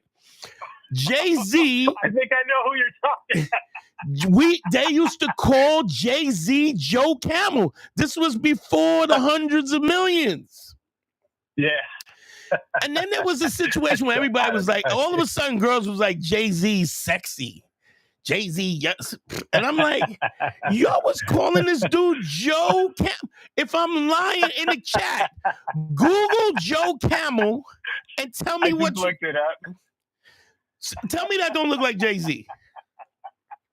Anyway, but what happened ultimately, if you think about Jay-Z, and the way, and we're not talking about the Diddy stuff in him, but just the way he moves is intentful. Yeah. He's not a blabbermouth. He's not yapping, and he's not talking shit, and he's not telling you how dopey. But he's not an idiot like Kanye. He's just he's letting the work speaks for itself.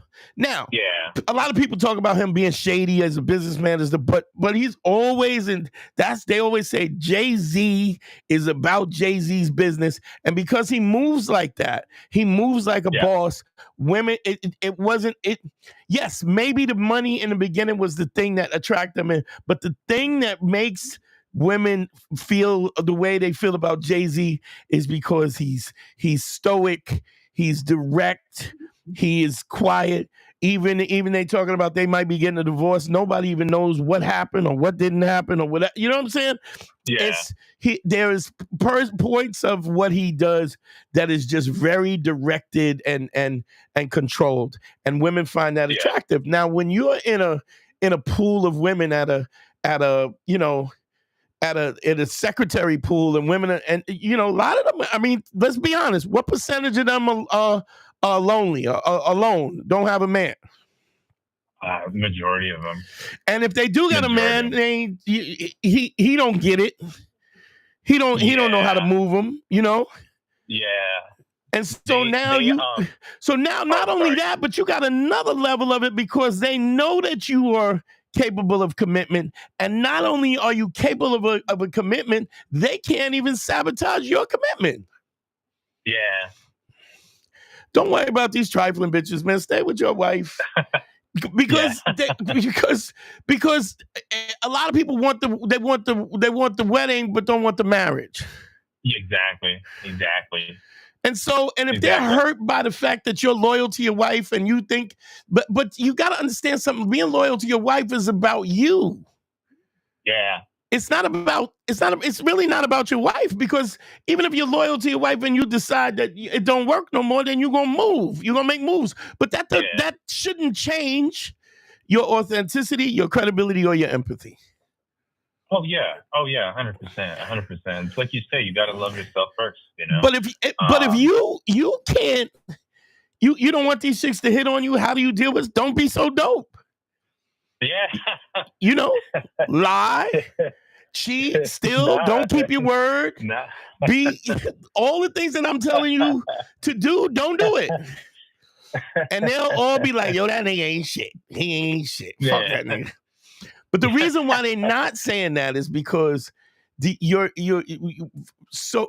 understand this takes the form in the way you walk, the way you talk, how you address them with a level of respect, how you address your wife with a level of respect. You think they're not seeing that? They're seeing all of that.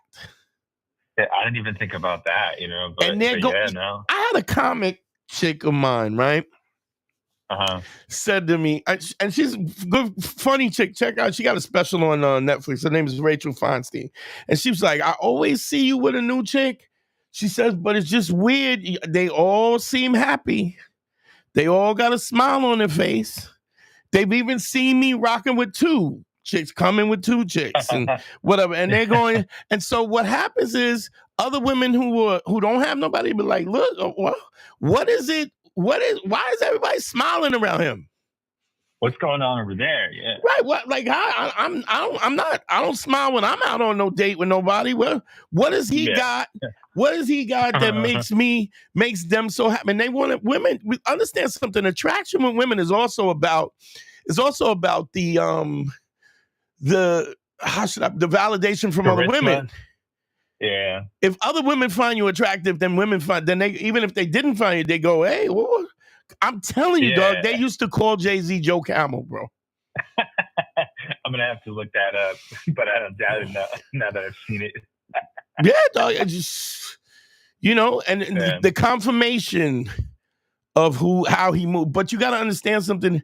It's no scandal, and it's no this, and it's the steadiness of. You know what? I was talking to somebody the other day. Is I never met him. I met a lot of celebrities, but I never met Matthew McConaughey. Right? Okay. Yeah. But it just seems like he's a dude who is a righteous dude. He got a bunch of charities. He's always righteous, and because he's righteous, and he just seems like a cool dude. Yeah. I've never heard anybody say any foul shit about him. You know what I mean? Yeah, no, 100%. Keanu Reeves. Keanu Reeves is another dude. But here's what I'm saying is there is people like that walk a certain way. People like that talk a certain way. People like that move a certain way. And understand something, that we as human beings, we're communal. As human beings, we're communal. We're social beings, and we could see those dudes. You could see the guy the guy who's respected by other men, the guy who other men go to for advice. You could see the guys whose children respect them, whose women respect them. I remember doing I remember I had Cisco from Love and Hip Hop. I mean, this is the old school he had on the show. This is when we used to do, when we called it Beige Phillip, we used to do interviews. He was on Love and Hip Hop, and I asked him, have you ever had a drink thrown in your face? And he was like, come on, I'm on Love and Hip Hop, of course, right? I remember that episode, yeah. And I said, really? I said, but you got to understand, a guy that gets a drink thrown in his face is a guy who's a drink in the face kind of guy. Yeah. I have never had I've never had a chick throw a drink in my face. I'm 58 years old. I've been in every bar in New York City, every major club, I've been with literally thousands of women, never had a drink thrown in my face. Because I've never been, it's funny because somebody in the comments was asking me about Mara. Yeah. And Mara hung up the phone on me, right? First of all, what happened I'll tell you the whole story because there's a lot of people who don't understand, and then I'm gonna let you go. Okay. Mara was a chick who came from, I didn't know anything about social media. She sold her wares as she was a social media genius, which really wasn't true. But I didn't know nothing about it. And I just, I was old school. I was like, all right, we'll jump on board. We'll bring you on as a co-host and you could do the social media. And she would do the social media sporadically. But little did I know she had left from LA because she had slept with everybody in LA. They kind of ran her out of there. Right? And then she came to New York and she was knocking dudes down in New York. A lot of comics that you know. A lot of comics on Netflix. She was running through the comics in New York, right? Yeah. And I could have smashed. We did an episode with one time where this guy was like, you telling me that if Dante wanted to have sex with you, if he wanted to get you, he could get you? And she was like, yeah, absolutely. Like that. And I never crossed that line. Yeah. Because I didn't want that kind of stress in the show. Yeah. Yeah. But virtue. But she was always, she used Harry because she didn't have a place to stay, and Harry's a good dude. He let her stay in his house on the couch while he was married. I remember that on the episodes. Yeah, she jumped from house to house. She was telling people that at one time she was a high price call girl with some people paying, which was trash. None of that was true. You bought her a coat. Yeah, yes. You remember she came from California with a leather jacket, and I bought her a goose down because she was freezing. Yeah. I didn't ask for nothing, and I didn't ask for a blowy. I didn't say, can I suck one of them titties? Not just like, yo, you cold here. Right? Yeah, exactly. And then, but as she used up Harry and she had no use for Harry, right? She started treating Harry disrespectfully. Now, it's always difficult for me to see that because just people don't treat me like that. Like I said, I'm not a drink in the face, but I just kind of thought that there was just friction between them or whatever. Maybe they didn't get along or whatever. And then she bitched about. You could tell too, huh? You could tell on the episodes too. There was those like passive aggressive comments towards Harry. You know? But don't get me wrong, man. She was funny, and we had great chemistry on that show. Yeah, no doubt. But there was times where the minute the recording stopped, they didn't even talk at the latter portion.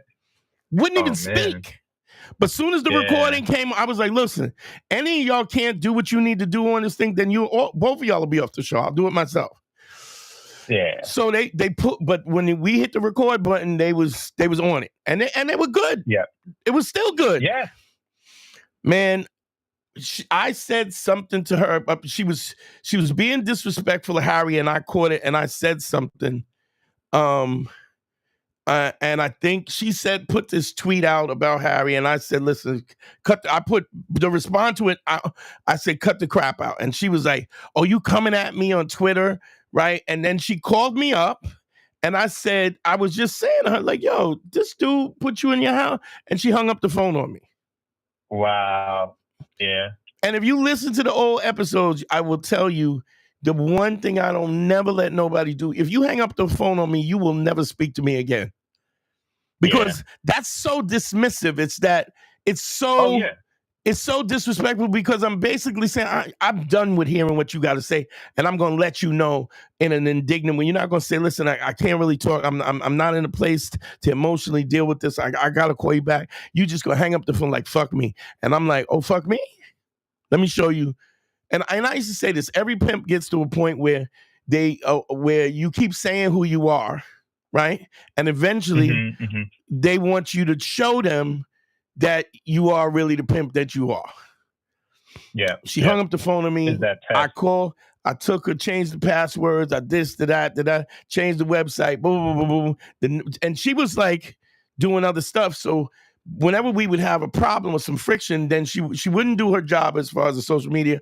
And then when we had a friction, then that Monday she'd be on it again hard, right? Trying to make up. Yeah. And she went in and she called me up and she said, Did you change the passwords? I go, yeah. She goes, she goes, am I fired from the show? I go, yes, absolutely. And she said, okay. And that was the last time we spoke on the phone, ever. Did the show for years. That was the last time we spoke. Yeah. Then I texted her because she had one of the passwords for the Facebook page. We had something like 5. This was back when everybody was on Facebook. It was like, and she wanted to sell. She wanted to extort me, and she wanted $1,000 to get the passwords for the Facebook page. That's crazy. And I was like, yeah, I should have known. I get you. Yeah. And we just started a new Facebook page and whatever.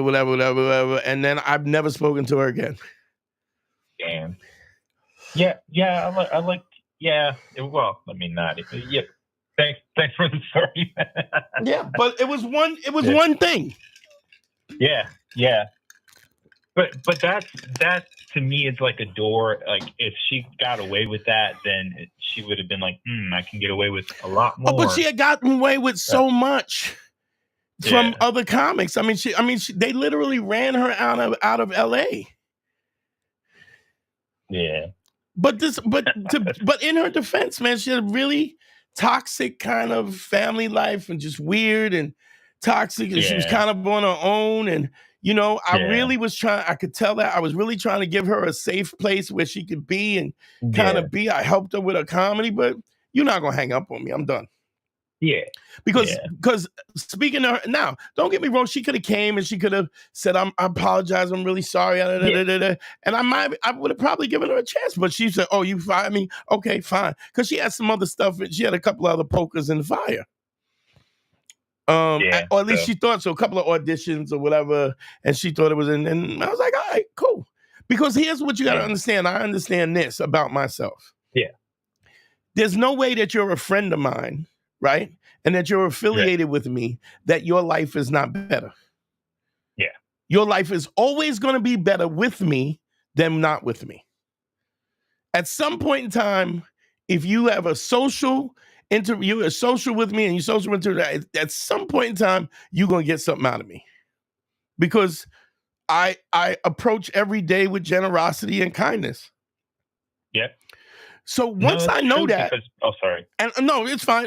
But I know that there's plenty of people that I do have social interactions with that do nothing for me.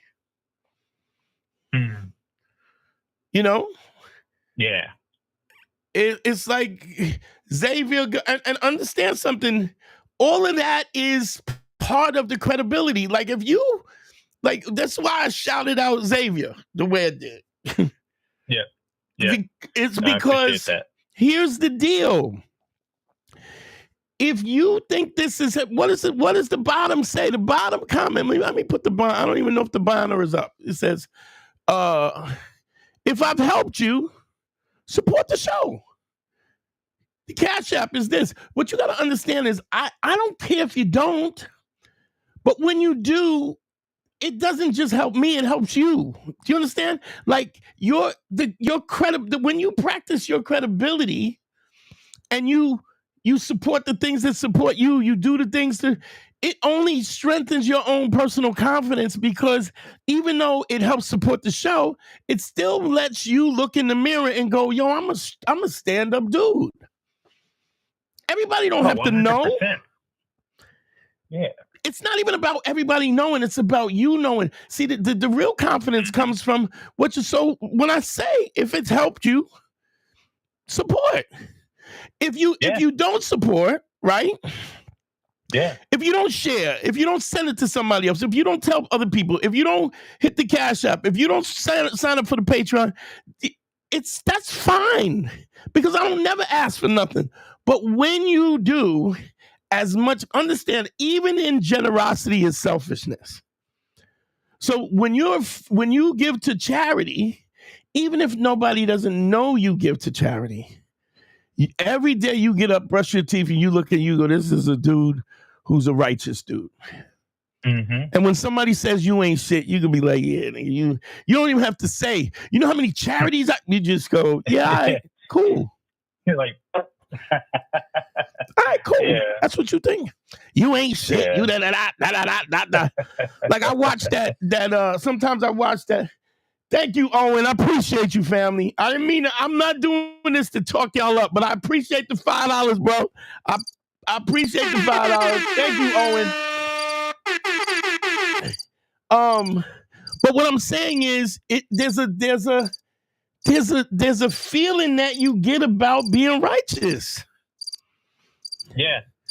Even you being married, knowing these chicks are hitting on you, you calling me up, yo, how do I curve you? You can't. Don't be so dope. But the fact that you curve, like if your wife ever said, you ain't shit, nobody don't want you, be like, bitch, you don't know. Well, don't play. Yeah. Don't play. There's plenty of people waiting to take your spot, but you don't even go into that. Nah. You go, oh, word? Oh, that's what you think? All right. Oh, cool. Oh, I ain't shit. Okay. We're going to see. We're going to see. Yeah. No. Yeah. Find somebody. I'm like this. Find somebody to beat my time. Yeah.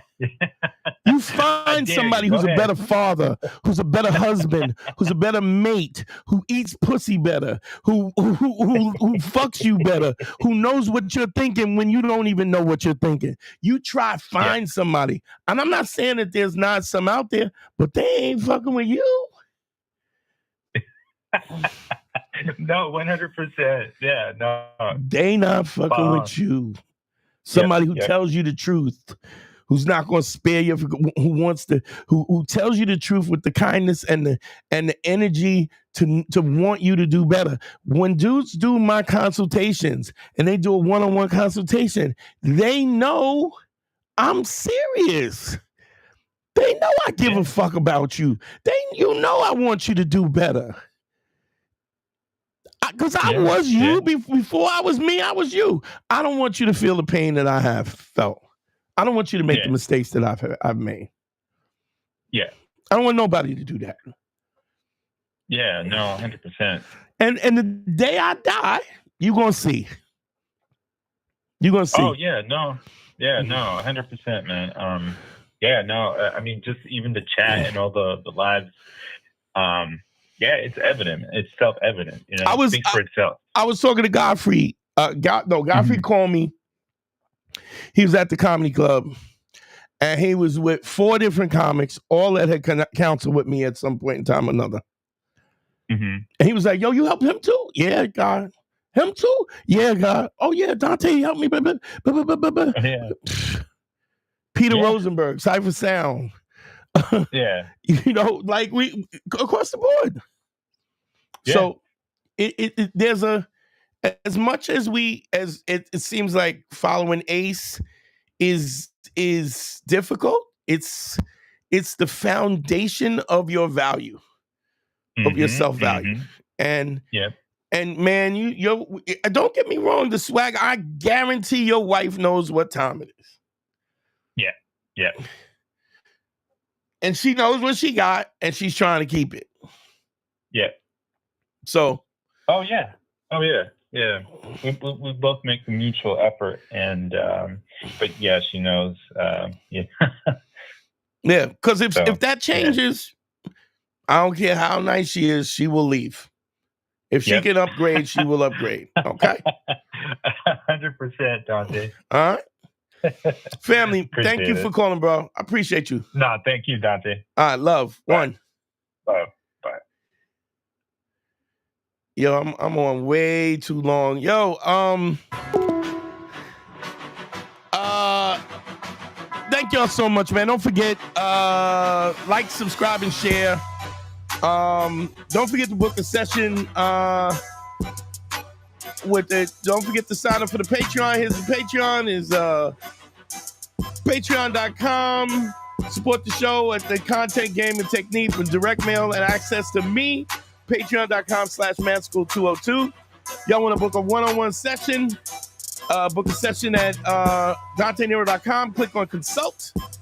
Don't forget to like, share, and comment, and send it to a friend. Tell a friend. Tell a friend.